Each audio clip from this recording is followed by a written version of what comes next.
guest. With me live is Vargouille. How you doing? Howdy. You've been on camera before. It's been known to happen. To me forcing you to do it. And but Twist my I arm. interviewed you back in the day on DDOcast. We were audio only back then. So It's been a while. yeah. All right, so you are systems designer for DDO, and you've done that for a long time now. Many And years. Do you remember kind of how you got your start with the DDO team? So this is actually a sort of good story because my start on the DDO team actually goes back to a different company. Oh, really? Nice. So if we go back to, I think it was 2007-ish, somewhere around there, maybe 2006, is when I met Mad Floyd. Oh, really? It was at a different company. We were working on an RTS game, which I have done. Besides DDO, I've made a lot of RTS levels, but he was my boss at this other company making an RTS game. And not too long after that, he moved over to Turbine. What was the RTS game? Empire Earth. Okay, Empire Earth. So anyone who knows Empire Earth, I have worked on Empire Earth as much as any human on this planet. Because there was Empire Earth Expansion Pack, Empire Earth 2, Empire Earth 2 Expansion Pack, and Empire Earth 3, and I've worked on all of them. And very few people in the world have worked on every Empire Earth game. Yeah, So, no doubt. So Matt Floyd went to Turbine, and then you followed him to Turbine. And then- did you start as a systems designer? so I actually started, and I've done this several times, so, the question of how do you get into games, I started in QA on DDO.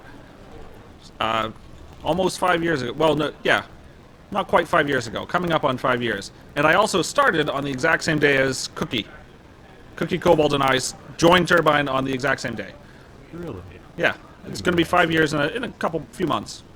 All right. So, I mean, how do you make that transition then? I mean, clearly because you'd worked on Empire Earth and that you had some coding skill sets and things like that.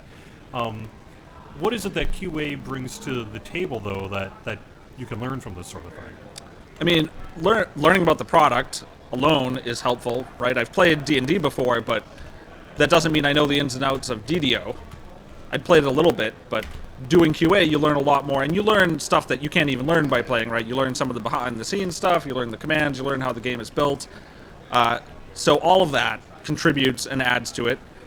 It certainly didn't hurt that Mad Floyd was, I think, creative director might have been his title at the time, something like that.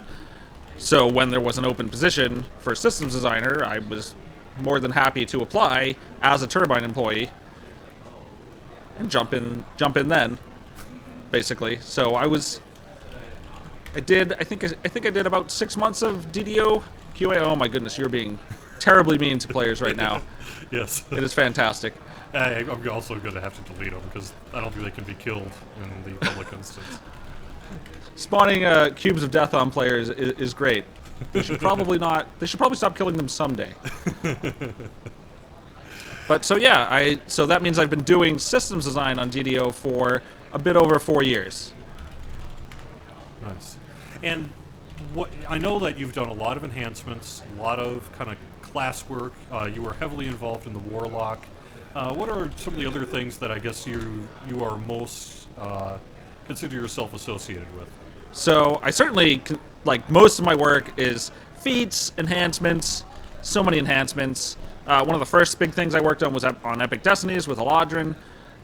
So I did a bunch of, basically more than anyone else on DDO. I think I've worked the most on enhancements in Epic Destinies. Like, I'm probably the most to blame for any particular thing. Now, even at that, I probably haven't even done half of them because it's just so big and there's so much. I think there's about 50-something enhancement trees. Maybe, I can't remember if it's 49 or 59. And then another dozen Epic Destinies.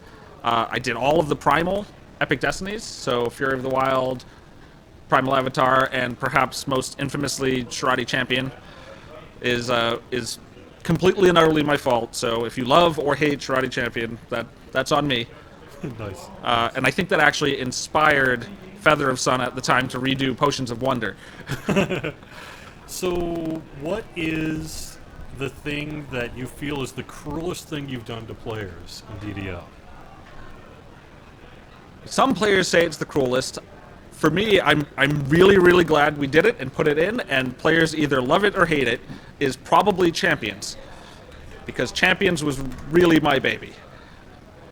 And there are occasionally when we've had talks about Reaper mode, one of the ways that I would love to see Reaper mode become harder is by making Champions harder.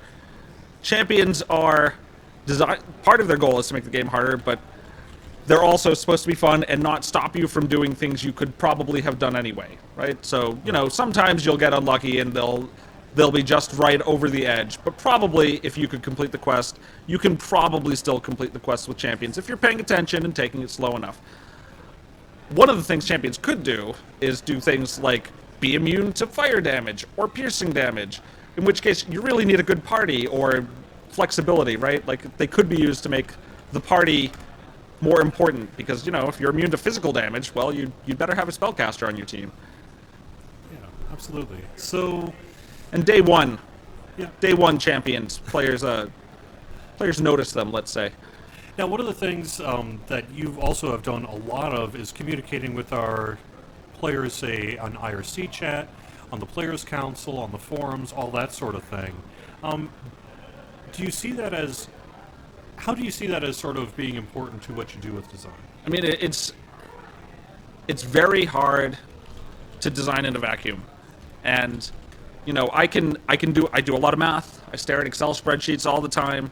There's tons of that goes on, but especially in a game like DDO that's so complicated and there's so much going on and there's multiple monsters and multiple players and you just can't get the feel right all the time, and the feel really matters, right? What the goal is to make the game fun. The goal is not to make the numbers look right. And, hopefully making the numbers look right will help get you there. They can get you part of the way, but they can't get you all the way there. And I will say I've worked on a lot of games, and DDO is the game that I've probably interacted with players the most, and where interacting with the players has been the best. I've done a lot of it, sometimes on a daily basis or several times a day, and by and large, players are great. There are times players are less great, but I know it's because they love the game. And... I'm trying to think, if you could snap your fingers and create one thing in DDO right now, what would it be? Oh, that... so this is not a great answer, but I would really like for all the enhancement trees to be finished. I would love for every class to have 3. That's, that is something I would really want. That and a Tarrasque, but...